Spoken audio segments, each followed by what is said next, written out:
Mes chers compatriotes, bonsoir, je suis le président Tchafak Jonas. Vous voyez donc la mentalité de mes frères Bamileke, des militants du MS, mes frères Bamileke qui sont affiliés au MS. Je précise toujours ceux qui sont affiliés au MS, parce que tous ne sont pas comme ça. La preuve, moi-même je suis Bamileke, mais je ne suis pas comme ça. Il y en a aussi qui sont Bamileke, qui ne sont pas comme ça. Mais comme c'est une dame qui avait gâté une bouche, on va dire que c'est tous les Bamileke, et c'est normal. Parce que moi, je fais un peu de dérision, parce que j'ai l'impression que ce qui s'est passé à la Cour constitutionnelle avec Maurice Kamto, c'est grave. Mais c'est passé pratiquement inaperçu. Quelqu'un qui dit qu'il faut 50 morts pour qu'il soit au pouvoir. Quelqu'un qui dit que s'il ne part pas aux élections, ce que ça va prendre, ça va les prendre. Ceux qui vont rester vont arranger le pays.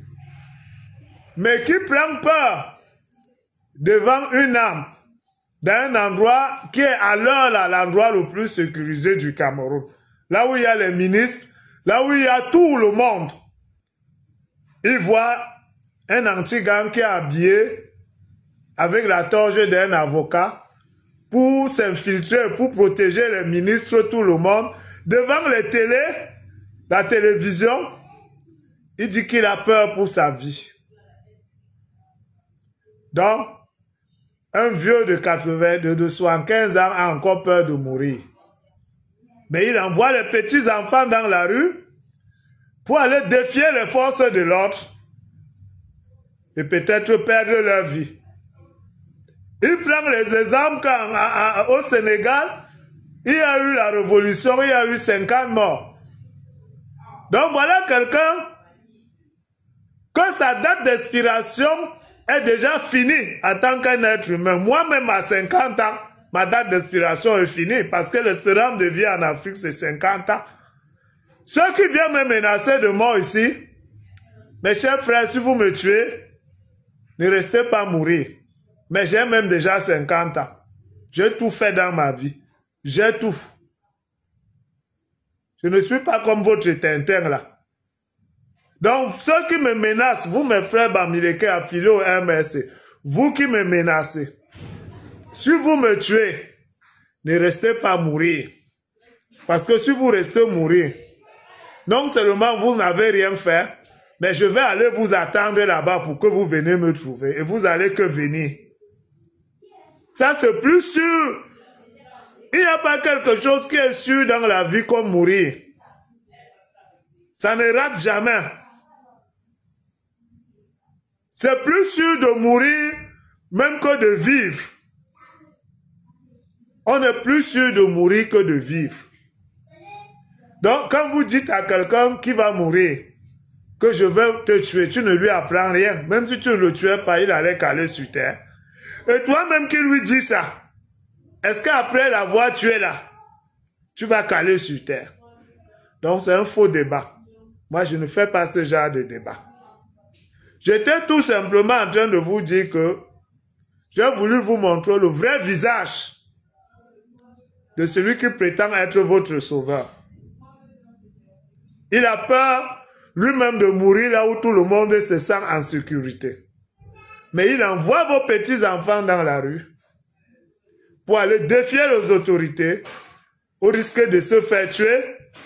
Parce que quand vous partez défier les autorités, personne ne peut prévoir l'issue de cette défiance. Très souvent, ça finit de façon tragique. Parce qu'il veut être au pouvoir. Moi, je vous ai dit depuis 2018 que Kamto, c'est un charlatan. Et je crois que vous avez vu. Vous avez vu que je suis un visionnaire. Kamto, c'est mon frère Bamileke. Je vous ai dit depuis 2018 que l'homme Bamileke n'est pas fait pour la politique. L'homme Bamileke n'a pas le cardio.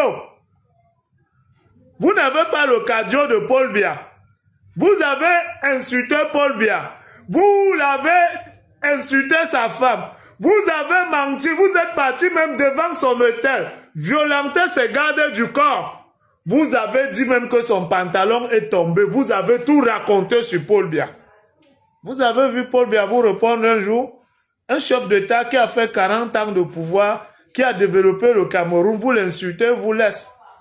Mais quand on essaie juste de relever les incohérences de votre leader, qui n'est même rien, vous menacez de tuer tout le monde. Ça voudrait dire que si Etoudji était à Bafoussam, et que le président était Kamto, et que c'est les Ekam qui combattaient Kamto, ce que vous les avez tous chassés de chez vous, vous les avez tous massacrés.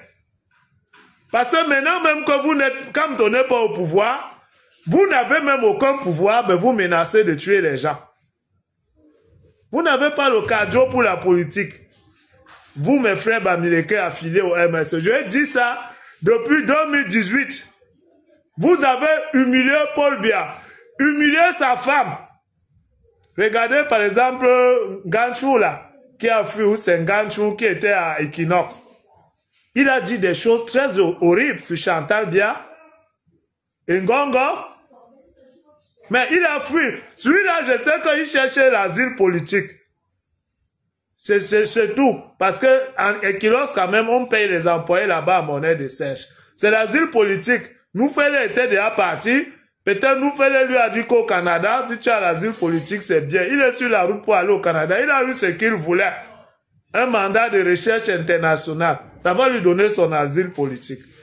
Mais ce que j'essaie de vous dire par-dessus tout ça, c'est que mes chers frères, les Zekam, les Eondo et Paul Biya ont le cardio. C'est des gens, c'est des démocrates.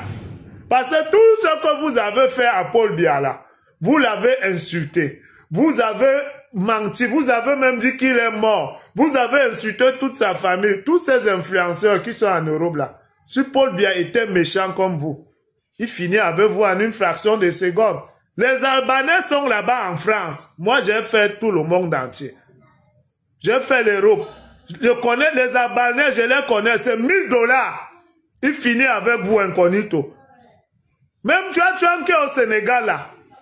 Si Paul Biya était un mauvais type, là où il est là-bas, il est loin. Il n'a pas quel moyen. Paul Biya n'a pas quel moyen pour t'atteindre même à la lune. Mais il vous laisse. Vous l'humiliez, vous faites tout, vous vivez chez les Ekang partout. Mais vous insultez leurs frères. Comme il n'est pas permis. Moi, j'aimerais dire à mes internautes, depuis 2018, je vous ai parlé de ce Kamto et sa meute de frères. Vous-même, vous avez vu. Je vais vous dire quelque chose encore aujourd'hui. Allez voter Paul Biya. Si vous voulez vous refuser, mais vous allez me donner raison, comme vous êtes en train de me donner raison là, quand il sera tard. Allez voter Paul Biya. Paul Biya est le meilleur président que le Cameroun n'ait jamais eu. Son degré de résilience n'a pas de nom. C'est vrai. Tout n'est pas parfait au Cameroun. Il y a beaucoup de choses qui manquent. Il y a l'eau qui manque, vous avez raison. Il y a le courant qui manque, vous avez raison. Mais ce n'est pas un problème que c'est seulement le Cameroun qui fait face à ça. Toute l'Afrique fait face à ce genre de problème. Même à San Francisco, aux États-Unis, la ville de San Francisco, on coupe le courant là-bas. Il n'y a pas le courant. En Afrique du Sud, il n'y a pas le courant. Au Nigeria, il manque plus de courant qu'au Cameroun. Mes chers frères, les problèmes que nous avons au Cameroun, c'est les problèmes qui sont inhérents à toute l'Afrique. Et parfois même à certains grands pays développés dans le monde. Vous voulez vivre comme les Français. Mais les Français exploitent 14 pays d'Afrique pour avoir le mode de vie qu'ils ont là. Nous, on exploite quel pays? Nous, on se fait même plutôt exploiter. La France, non seulement ils exploitent les pays d'Afrique, mais leur développement date des siècles. Nous, il n'y a que 60 ans qu'on a été indépendants. Et entre guillemets même.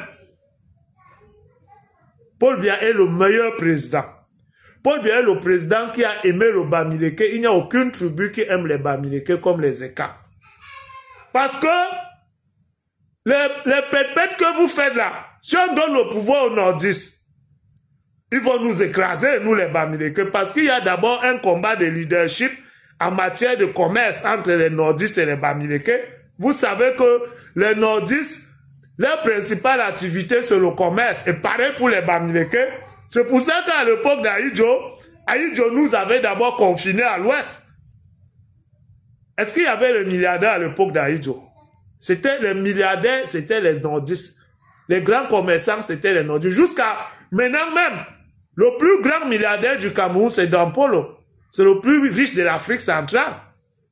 C'est l'arrivée de Paul Biya qui fait que les Bamileke puissent s'exprimer, qui deviennent des milliardaires, qu'on puisse marcher partout. Vraiment, la moindre des choses serait qu'on accompagne Paul Biya jusqu'à ce que Dieu l'appelle, avant de réfléchir. D'ailleurs, il nous a même donné le pouvoir. Si Paul Biya vient à disparaître, ce qu'on ne souhaite pas, c'est Nyat Djifendi qui devient président du Cameroun. Il va organiser les élections, mais la Constitution ne dit pas qu'il n'a pas le droit de se présenter. Même s'il ne se présente pas, on ne contrôle pas la bouche de quelqu'un qui fuit les anarchistes. Il va tout faire pour que ce soit son frère qui gagne, en tant que l'organisateur des élections. Paul Biya nous a donné le pouvoir, mais Kamto et sa meute sont en train de nous enlever ce pouvoir. Allez voter Paul Biya, mes frères. Faites-moi confiance. Je vous ai parlé de ces gens en 2010, vous avez vu. Paul Biya, c'est le meilleur. Je ne veux pas qu'après 10 ans, on sera là toujours. Vous venez me dire que tu avais raison. Comme vous êtes en train de me dire ici que tu parlais de ça en 2018, je vous dis qu'allez voter Paul Biya. C'est le meilleur président. Exploitons le type là le plus longtemps possible, que Dieu va lui donner même encore un petit souffle de vie comme ça. Il faut qu'il soit là. Parce qu'après lui, j'ai peur beaucoup pour notre pays ici. Exploitons-le le plus longtemps possible. Parce que peut-être comme ça, Dieu peut nous donner encore un autre Paul Biya. Ne faisons pas comme les Libyens. Les voilà. Les Libyens se plaignaient toujours, comme vous. Les gens les instrumentalisaient, quand vous souffrez. Comme mes frères Bamileke affiliés au MS racontent à tout le monde qu'ils souffrent. Alors que c'est le pouvoir qu'ils veulent prendre. Ils veulent utiliser la misère de certains Camerounais pour arriver au pouvoir. Il y a dans quel pays où les gens ne misèrent pas? En Europe là-bas, les gens ne misèrent pas? N'importe quoi.